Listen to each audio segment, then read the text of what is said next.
Coming up on today's Philadelphia 76ers now, some Sixers free agency targets that allows Daryl Morey and Nick Nurse to really bolster the depth on this basketball team.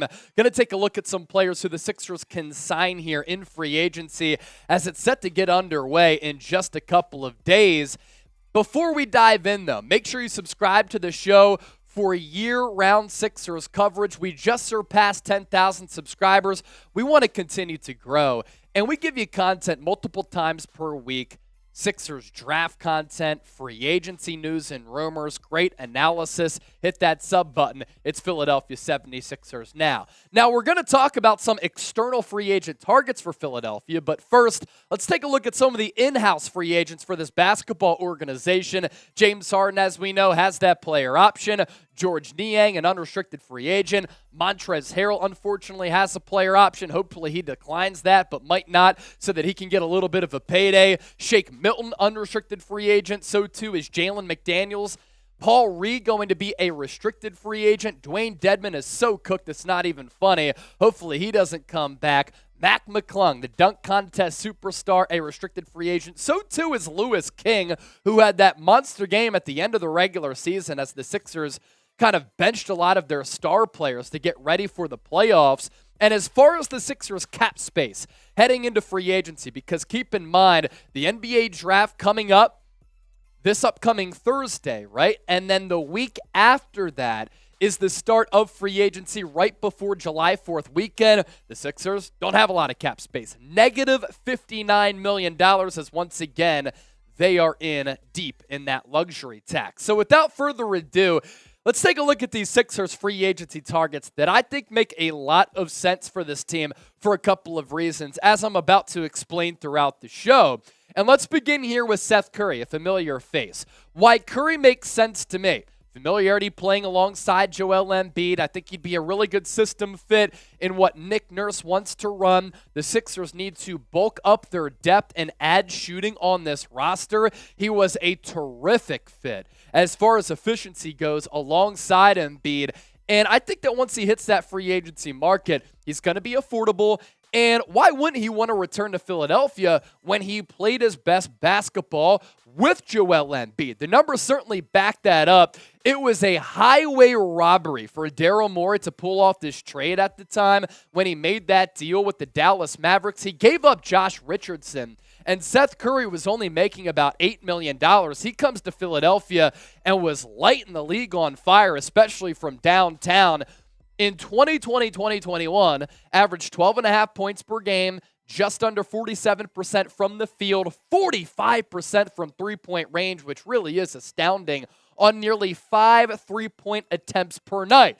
Then the year after that, career high in points per game with 15. He knocked down 49 of his shot opportunities. The three-point numbers did go down to 40%, but the three-point attempts did go up to 5.5. The dribble handoff game with Embiid was such an effective play at all junctures of the basketball game, especially late in crunch time when the Sixers needed a bucket. And then off that action, Joel Embiid could dash to the cup. He could settle for an elbow jump shot, and Seth Curry and him had that sense of continuity and camaraderie working that two-man game. And Seth Curry said as much at the time. He said this about playing with Joel Embiid: I'm able to create space for him and give him an extra step or two to make his moves and give him more time on that block, and he creates open shots for me. I've always been a good catch-and-shoot player, and when those balls are coming out on time and on target, where our shooters are able to get our feet set, we're hurting teams just as much as a Joel Embiid post-up. And Seth Curry, as we know, was included in that deal alongside Ben Simmons, where he got sent up I-95 to the Brooklyn Nets in exchange for James Harden, and he wasn't utilized the same with Brooklyn as he was with Philadelphia. And I think he's really craving that type of role once again, and why not have it with Philadelphia when he had back-to-back career seasons and really emerged as one of the best three-point shooters in the game. With Brooklyn this past year, points per game went down as compared to what he did with the Sixers. Field goal percentage and three-point numbers were still very good, but as you can see, the three-point numbers did go down as far as the attempts to 3.8 because they weren't utilizing him like Doc Rivers, to his credit, used him. The Sixers utilized him perfectly. When Seth Curry was balling out for Philadelphia, the Brooklyn Nets did not. So I think that Seth Curry is a prime Sixers free agent target. He fulfills a need, which is shooting.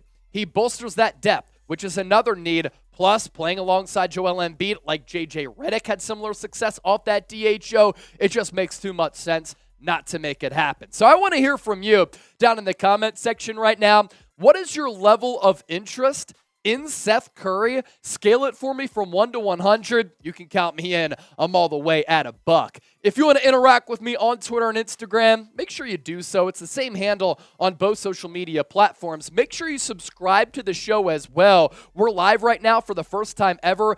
An awesome audience for our first ever live show. And let me know that you're watching. And let me know if you're a new subscriber at Chase_Senior. Slide in those DMs. I will respond. We also have a great deal that we want to tell you about thanks to our friends at Fanatics. Michael Rubin might not be a minority owner of the Sixers any longer, but he's cooking up some nice deals on Fanatics. This t-shirt shorts combo was $60. Now it's on sale for just $36. All you have to do, use that link down below, chatsports.com/76ers combo. We put that link in the comment section and in the description of this video. Sixers free agency target number 2. Can Philadelphia finally prioritize getting Joel Embiid a legitimate backup? The fact that we've seen Greg Monroe, the corpse of DeAndre Jordan, and Dwayne Dedmon on this team, as they've been legit NBA contenders, is an absolute crime. Mason Plumlee would actually fulfill a need and give the Sixers a legitimate option to back up Joel Embiid. The Sixers can still re-sign Paul Reed, and I think his natural position for Paul Reed, a.k.a. B-Ball Paul, elite nickname, by the way, is having him play that 4 spot. And when Paul Reed was playing really well at the G League level for the Delaware Bluecoats, he was actually shooting the 3. He has a corner 3 to his game. I want to see him get back to that. It helps him out offensively. It helps the Sixers out. And him going back to that 4 spot, if the Sixers decided to re-sign him in free agency, he's a restricted free agent, by the way. I think the on-court pairing just makes a little bit more sense. And Paul Reed gives you that athleticism and that length combination as he's continued to develop and get a lot better in his NBA career. Plumlee is a solid player. You don't want him as a starter, but he wouldn't be a starter on this team. And when Embiid would miss some time, Mason Plumlee would be able to step in and fulfill a very critical role for a team with championship aspirations. This past year, he was solid. And as you can see, games played never really a concern, at least over the last 2 years. 11 points per game, 68% from the field, a very savvy and tough rebounder at 9 rebounds per this past year. Not the greatest rim protector, but a good rebounder, a good defender, and a guy who can also guard those switches. And I just don't want to see these corpse veterans play for this team any longer. I want to see an actual backup center for Embiid. 1, he misses a lot of time. 2, when he goes off the floor in the NBA playoffs, oftentimes the Sixers get carved up, and they have to avoid those instances because that can lead to momentum changers. Paul Reed is a player, I believe, too, who can develop with Nick Nurse, because with the Toronto Raptors, they had a couple of bigs who really did a good job of developing, and Nurse deserves credit for that. A Precious Achiuwa, a Kem Birch, a Chris Boucher. I think Reed can enter that player development program and become a better player at a natural position playing that 4 spot. So do you want the Sixers to bring back Paul Reed? Just type a simple Y for yes or an N for no. We always appreciate your feedback live on Philadelphia 76ers. Now, last but not least, free agency target number 3. Donte DiVincenzo, the Villanova legend who was fabulous in that Final Four, especially carving up Michigan back several years ago en route to that national championship under head coach Jay Wright. Why Donte is a good option. You check off the need for depth. He can also be a spot starter. He's a winning player and a bouncy athlete who can hit the 3, create, but is also a pretty solid distributor. I think for that bench unit, if you let Shake Milton go, you can easily get by with DeAnthony Melton and Donte DiVincenzo as your backcourt. In fact, I would really, really like it. He's a really good option coming off that bench. And he has played a lot of high leverage basketball, whether it be with the Golden State Warriors, the Milwaukee Bucks, or at Villanova when he won that national championship. What I like about DiVincenzo, I think there's a better player in there. I think this is a guy who's a late bloomer. He's only going to continue to get better.